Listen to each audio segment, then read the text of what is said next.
नमस्कार, राज्यसभा टेलीविजन के कार्यक्रम मीडिया मंथन में आपका स्वागत है। मैं हूं उर्मिलेश। मीडिया मंथन के आज के अंक में हम सेहत के सवाल पर बात करेंगे। किस तरह हमारा मीडिया सेहत के बहुत ज़रूरी सवालों को भी, जो देश के बड़े सवाल हैं, जो जनता के बड़े सवाल हैं, उनको कैसे कवर करता है।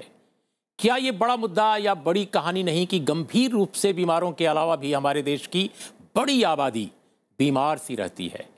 इनमें एक बड़ा हिस्सा है जो किसी विशेषज्ञ डॉक्टर या अस्पताल तक भी नहीं पहुंच पाती। हर साल देश के विभिन्न इलाकों में आए दिन खतरनाक किस्म के रोगों का हमला होता रहता है। कालाजार, चिकनगुनिया, इंसेफ्लाइटिस, तरह तरह के मलेरिया, डेंगू और स्वाइन फ्लू जैसी बीमारियां अब आम हो गई हैं। कैंसर और हृदय रोग तेजी से पसर रहे हैं, पर हमारी स्वास्थ्य सेवाएं माशाअल्लाह, उनका क्या कहना ही।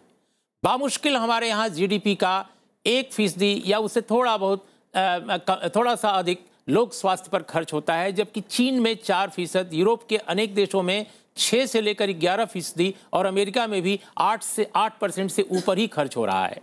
बीते कई वर्षों से लोक स्वास्थ्य लोक सेवा के बजाय स्वास्थ्य उद्योग में तब्दील हो गया है। निजी कंपनियों ने आम लोगों यानी देश की सेहत को भी बड़ी औद्योगिक संभावनाओं और बड़े मुनाफे का जरिया बना दिया है, लेकिन मीडिया के लिए मानो ये कोई मुद्दा ही नहीं है।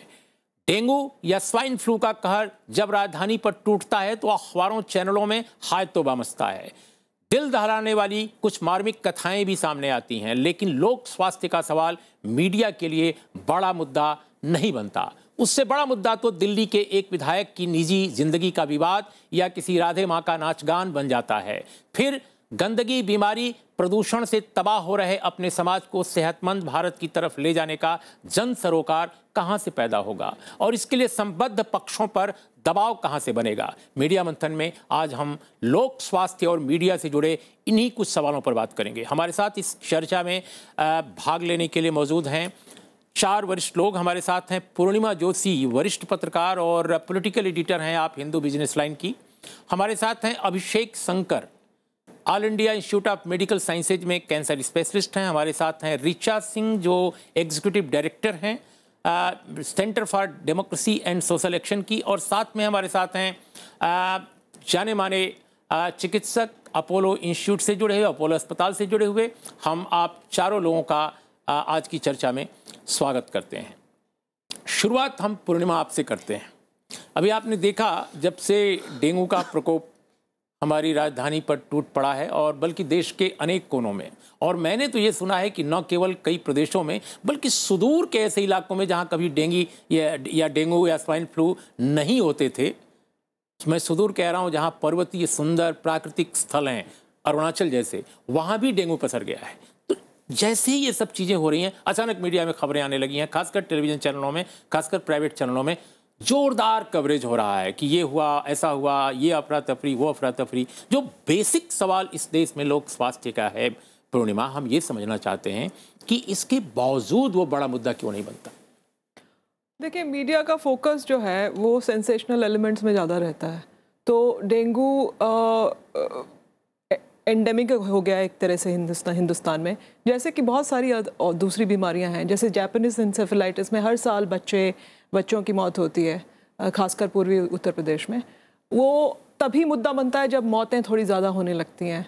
ये डेंगू तभी मुद्दा बनता है जबकि एक सेंसेशनल एलिमेंट, एक बच्चों की मौत, तब वो मुद्दा बनता है। मीडिया में हेल्थ के ऊपर जो लिखा जाता है वो सिर्फ एक इंडिविजुअल हेल्थ के बारे में लिखा जाएगा कि आप बादाम खाइए तो आपका सेहत अच्छा हो जाएगा, आप एक्सरसाइज कीजिए तो आप सेहत। पॉलिसी के ऊपर जो हो रहा है उसके ऊपर लोग इतने ज़्यादा सरप्राइज्ड हैं कि निजी अस्पतालों में गरीबों का इलाज नहीं हो रहा है। ये रिज़ल्ट है एक पॉलिसी का जो कि पिछले 20-25 साल से हमारी सरकारें फॉलो कर रही हैं। उसके ऊपर हमारा ध्यान नहीं है। 12th प्लान में क्या लिखा गया हेल्थ के बारे में, उसके बारे में हमारा ध्यान नहीं है। पिछले साल सरकार ने 20,000 करोड़ हेल्थ के बजट से काट दिया, और हम अगर पूछते हैं सरकार से, हालांकि इस बार मार्जिनल देखिए वो एक मार्जिनल है, कितना हम लोग स्पेंड करते हैं हेल्थ के ऊपर।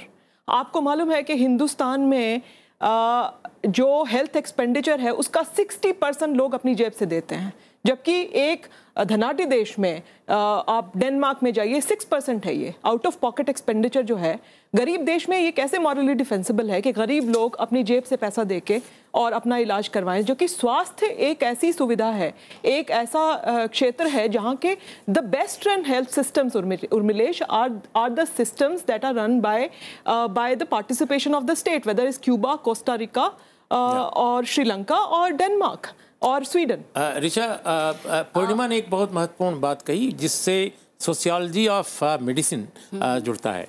मैं थोड़ा सा बहुत संक्षेप में आपसे ये जानना चाहूँगा कि भारत में जो हमारी एक रिपोर्ट है और जो हमने आप ही जैसे जो लोग हैं जो इस क्षेत्र में काम करते हैं उनसे कहीं लिया है, इस रिसर्च में कहा गया है कि भारत में 40% जो बीमार लोग हॉस्पिटलाइज होते हैं वो अपनी दवा दारू के लिए कर्ज लेते हैं या अपनी संपत्ति बेचते हैं, और इसमें 35% जो लोग हैं वो गरीबी रेखा से नीचे खिसक जाते हैं।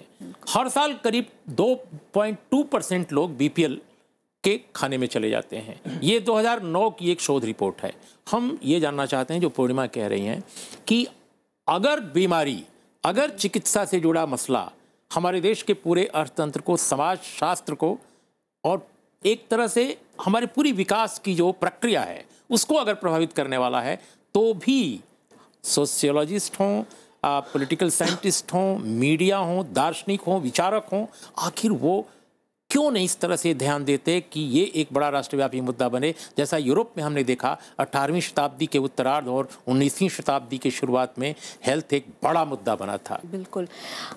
उर्मिलेश, आपने एक बात कही कि लोग पब्लिक हेल्थ जो लोग के बीच का हेल्थ हो, वो मुझे लगता है बड़ा मुद्दा है, क्योंकि अगर आप देखिएगा कि इंडिया में पिछले 10 सालों में health tourism, super speciality hospitals बहुत खुले हैं। विदेश से हमारे यहाँ लोग आ रहे हैं चिकित्सा करवाने, लेकिन हमारे देश में जो गरीब हैं, जो आम जनता है, उनके लिए हेल्थ नहीं है।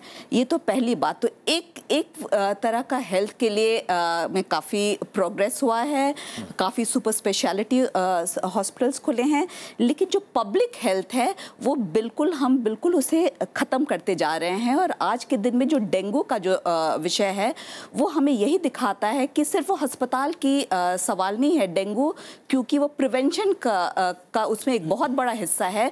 तो उसमें हम देखते हैं कि कितना जब एक पब्लिक हेल्थ बिल्कुल तितर बितर हो जाता है तो किस स्थिति पे हम पहुंच जाते हैं। तो वो तो इसके साथ में एक और डेटा आपको बताऊंगी कि जो कल ही रिपोर्ट निकला है सरकार का जो हेल्थ इंफ्रास्ट्रक्चर पे, उसमें आप बता रहे हैं कि 80% हमारी जो हेल्थ व्यवस्था है वो प्राइवेटाइज्ड होते जा रही है। तो इससे आप सोचिए कि किस तरह का हेल्थ बढ़ता जा रहा है और किस पे डिस्कशन हो रही है, और कौन सा जो हेल्थ है, जो पब्लिक हेल्थ है, वो ख़त्म हुए जा रहा है।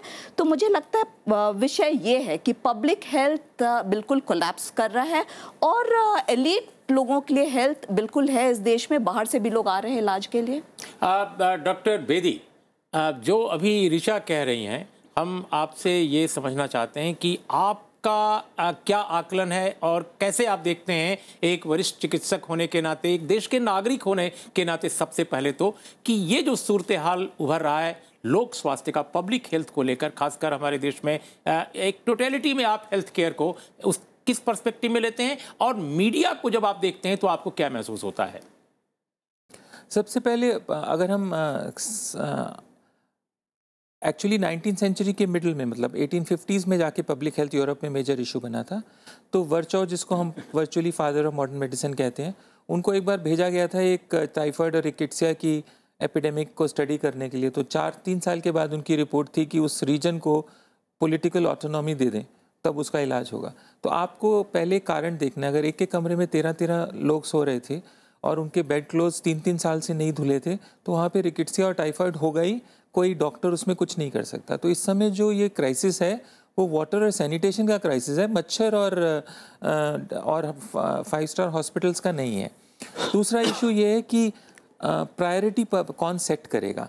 अगर प्राइवेट इन्वेस्टर पैसा लगाएगा और 5 स्टार हॉस्पिटल बनाएगा तो वो प्रॉफिटेबिलिटी के लिए बनाएगा। उसमें प्रॉफिटेबिलिटी जो है वो सिंगल जो ऐसी बीमारियां जो अमीरों को होती हैं और सिंगल प्रोसीजर 2-4 दिन में जिसका 10-20-30 लाख का बिल बनता है, लिवर ट्रांसप्लांट और हार्ट ट्रांसप्लांट और ऐसी चीज़ों पे लगाया जाएगा, वो मलेरिया और टाइफाइड और काला आजार पे नहीं लगेगा।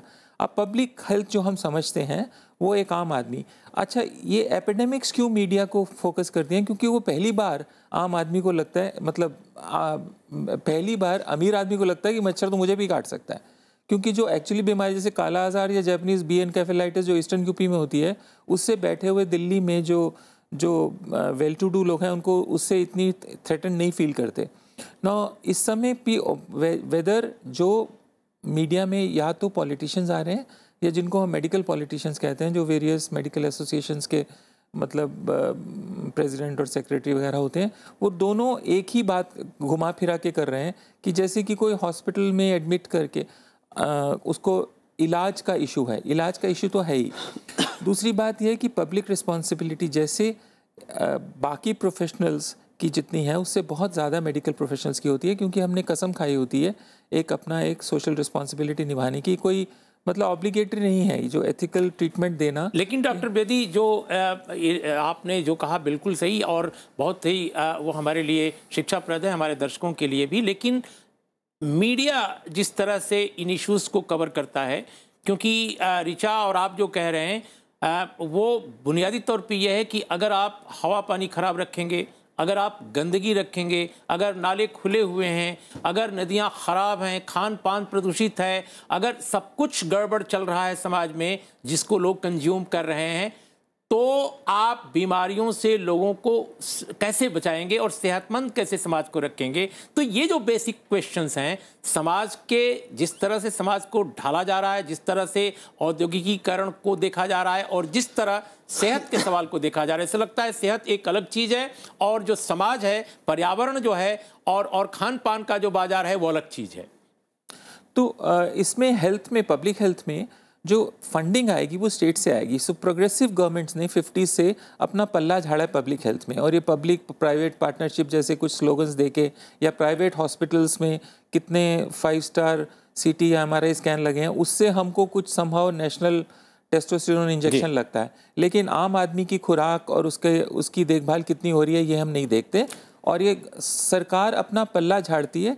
पब्लिक हॉस्पिटल्स का क्या हाल है, 20-30 साल पहले तक हमारे जैसे लोग भी गवर्नमेंट हॉस्पिटल्स में ऑपरेशन करा सकते थे, अब जिसके पास थोड़ा भी सामर्थ्य है। जी जी। और जैसा अभिषेक ये जो डॉक्टर साहब कह रहे हैं, हम उसी कॉन्टेक्स्ट में आपकी बात समझना चाहते हैं, क्योंकि आप देश के सबसे प्रतिष्ठित, सबसे बड़ा जो सरकारी अस्पताल है, रेफरल अस्पताल है देश का, एक मॉडल है पूरे सभी राज्यों के लिए, आप वहाँ काम करते हैं। जब कोई संक्रामक बीमारी या जब कोई घातक बीमारी या जब कोई वायरस या बैक्टीरियल बीमारी फैलती है तो हम मीडिया में हाय तौबा मचाते हैं। लेकिन जो बेसिक सवाल बीमारी से जुड़े हुए हैं, स्वास्थ्य के, जो लोक सेहत के, लोक स्वास्थ्य के, उन पर मीडिया की नज़र नहीं जाती। क्या आपको लगता है कि इसके लिए सिर्फ मीडिया दोषी है या समाज के और स्टेक होल्डर्स हैं, योजनाकार हैं, सियासतदान हैं, एग्जीक्यूटिव है और डॉक्टर्स भी, क्योंकि वो भी शायद अपने पेशे को जिस समाजशास्त्र से उनको जोड़ना चाहिए, शायद वहाँ कोताही है। कैसे आप देखते हैं? मुझे लगता है सर कि गवर्नमेंट की पॉलिसीज़ की बात करूँगा, जैसे हमारे हॉस्पिटल में मुझे लगता है हमारे पास पर्याप्त ये साधन मौजूद हैं और वहाँ गरीब लोगों का इलाज होता है, लोग वहाँ आते हैं, और सबसे बड़ी बात है कि वहाँ एक उचित सलाह दी जाती है। लोगों में पैनिक बहुत होता है, वो अपने हर एक पेशेंट जो एम्स में आता है लेकिन हम उस अस्पताल के बारे में केवल नहीं पूछ रहे हैं, हम इन जनरल पूछ रहे हैं। जनरल सर मुझे लगता है व्यवस्था है, सब लोग दोषी हैं, कहीं ना कहीं नॉलेज है जो डेंगू के बारे में स्पेशल मीडिया जिस तरह से अभी इस चीज़ों को दिखा रही है, इसे मैं सेंसेशन बोलूँगा। डेंगू का भी एपिडेमिक हुआ है जिसके कारण बहुत सारे फैक्टर रिस्पॉन्सिबल हैं, समय पे जो काम होना था वो नहीं हो पाया, लेकिन अब इस समय पे डेंगू एक कंसर्न है, लोगों को इसके बारे में उचित सलाह देनी चाहिए, बट इसको एक सेंसेशन के रूप में लेना ये उचित नहीं है, क्योंकि अभी भी मुझे लगता है जो 22-23 मौतें हुई हैं इतने दिनों में, केवल अकेले हार्ट अटैक से दिल्ली और एनसीआर में सैकड़ों लोग मरते हैं, तो ये अलग कंसर्न है और इसके लिए उचित लोगों को सलाह देने की ज़रूरत है। मुझे लगता है कि हेल्थ के मामले में जो लोग रिपोर्टिंग करते हैं, एक तो टेक्निकल नॉलेज का बहुत अभाव होता है, इसलिए कभी भी ना ये जो मीडिया है या टीवी बहुत ही पुअर व्हीकल होता है अच्छी इन्फॉर्मेशन को लोगों तक पहुंचाने का, क्योंकि साइंटिफिक इन्फॉर्मेशन बिल्कुल एक्यूरेट नहीं होती और चीज़ें साइंटिफिक नहीं होती। कोई भी बीमारी जो है, जैसे डेंगू एक साइंस है और जो भी चीज़ें करेक्शन होनी है वो साइंटिफिक तरीके से लेना होता है। कई लोग टीवी पे दिखाते हैं बकरी के दूध से ये हो गया, फिर बहुत सारे पेड़ पौधों को लेके बैठ जाते हैं और कहते हैं कि इससे, क्योंकि साइंस की चीज़ों को अनसाइंटिफिक तरीका, क्योंकि उसका सर कोई एविडेंस नहीं है। आई थिंक अभिषेक बहुत महत्वपूर्ण सवाल उठा रहे हैं, क्योंकि हमारे देश में हो क्या रहा है कि बहुत सारे इश्यूज को लेकर, बहुत सारे मुद्दों को लेकर एक निहायत अवैज्ञानिक चिंतन इन दिनों काफी जोर पे चल रहा है और इसको कहीं ना कहीं काउंटर करने की जरूरत है, क्योंकि इससे समाज को, देश को काफी बड़ा घाटा होने वाला है। और हमने संविधान में साइंटिफिक टेम्पर की बात की है, तो आखिर इन चीजों को लेकर हम एक वैज्ञानिक सोच क्यों नहीं रखते? हम इस पहलू पर भी बात करेंगे एक अंतराल के बाद।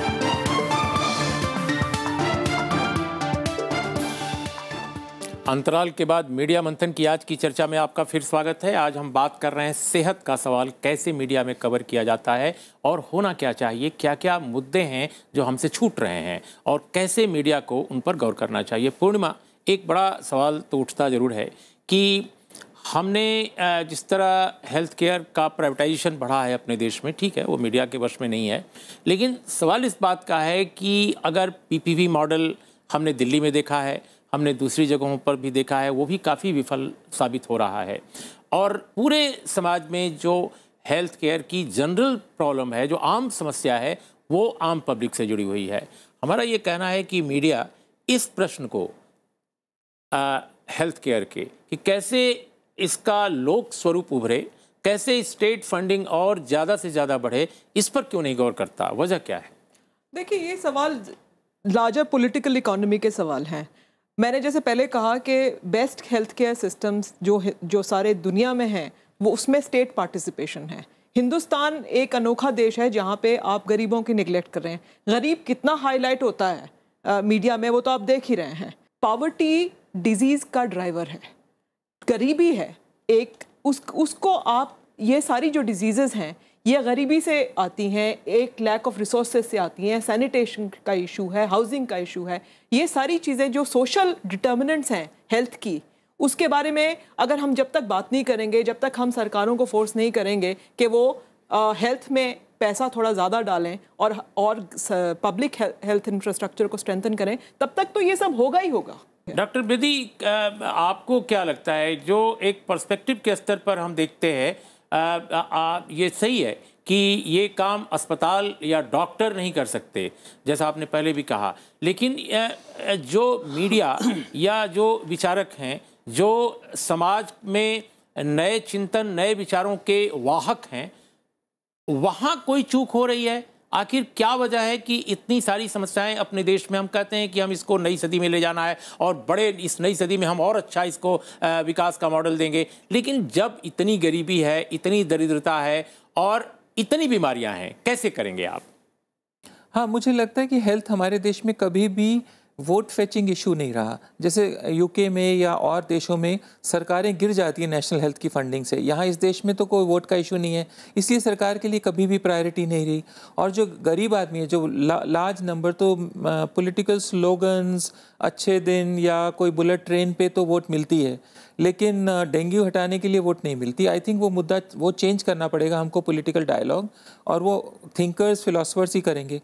और जो मेडिकल प्रोफेशन है वो इतना मिस्टिफाइड है, उसने कभी बाहर, फॉर एग्जांपल हम क्लेम करते हैं कि स्ट्रेप्टोमाइसिन से हमने ट्यूबरक्लोसिस हटा दिया इस देश में या दुनिया में, लेकिन जब तक पहला टीबी बैसिलस दिखा तब तक टीबी का इंसिडेंस यूरोप में ऑलरेडी 100 हो चुका था, और जब तक स्ट्रेप्टोमाइसिन निकला तब तक टीबी मोर और लेस खत्म हो चुकी थी यूरोप से। सो अगर यूरोप में बिना, तो better housing, central heating, hot and cold running water और बेटर सैनिटेशन से टीबी हटी थी, या टाइफाइड हटा था यूरोप से, या प्लेग हटा था, not because of some fantastic medicine. लेकिन ड्रग इंडस्ट्री या मेडिकल एस्टैब्लिशमेंट हमेशा आपको ट्राई करेगी कि हमारे के करने से या हमारी इन्वेंशन से ये बीमारियां गई हैं। इस देश में भी हमको रीथिंक करना पड़ेगा कि बेसिक फैसिलिटीज़, अगर आपके पड़ोसी के पास सैनिटेशन नहीं है तो वहाँ पे जो मच्छर पनक रहा है उससे आपको भी डेंगू हो सकता है, तो आप भी सुरक्षित नहीं है, तभी बोलते हैं। फॉर एग्जाम्पल अब न्यूक्लियर पावर प्लांट्स, सारी दुनिया में मुद्दा ये है कि वो कितनी हेल्थ हैजर्ड्स क्रिएट करता है, पर यहाँ पे अभी भी वो डेवलपमेंट का सिंबल माना जाता है, क्योंकि सारी दुनिया में कहीं बिक नहीं रहा, वो डंप होएगा हिंदुस्तान, पाकिस्तान और बांग्लादेश में। सो आई थिंक हर नई पॉलिसी को हम बहुत जल्दी ग्लोट करते हैं एज ए नेशन कि हमने इतने बिलियन डॉलर के हेलीकॉप्टर खरीद लिए, पर आज तक कभी हमने देखा नहीं कि हेल्थ को कितना हमने नेग्लेक्ट किया है, जो हम सबको इफेक्ट करती है। लेकिन अभिषेक, आप तो मीडिया से भी रूबरू होते हैं, आपके यहाँ कवरेज भी काफ़ी होता है अस्पतालों का, खासकर बड़े अस्पतालों का।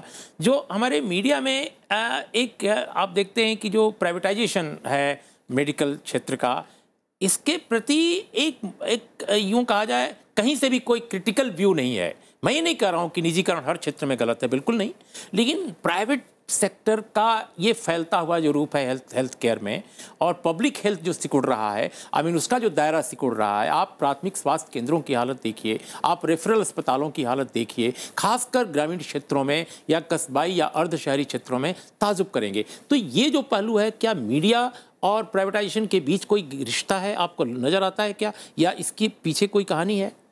मुझे लगता है सर कि इंडिया में आपने सही कहा कि प्राइमरी हेल्थ केयर सेंटर किसी स्टेट में तो एग्जिस्ट भी करता है, और कहीं कहीं तो ये बिल्कुल आपको दिखेगा ही नहीं, कोलैप्स कर गया। वहाँ आपको जो हम किताबों में पढ़ते हैं sub centre, PHC, urban health centre, वो कहीं नहीं दिखेगा।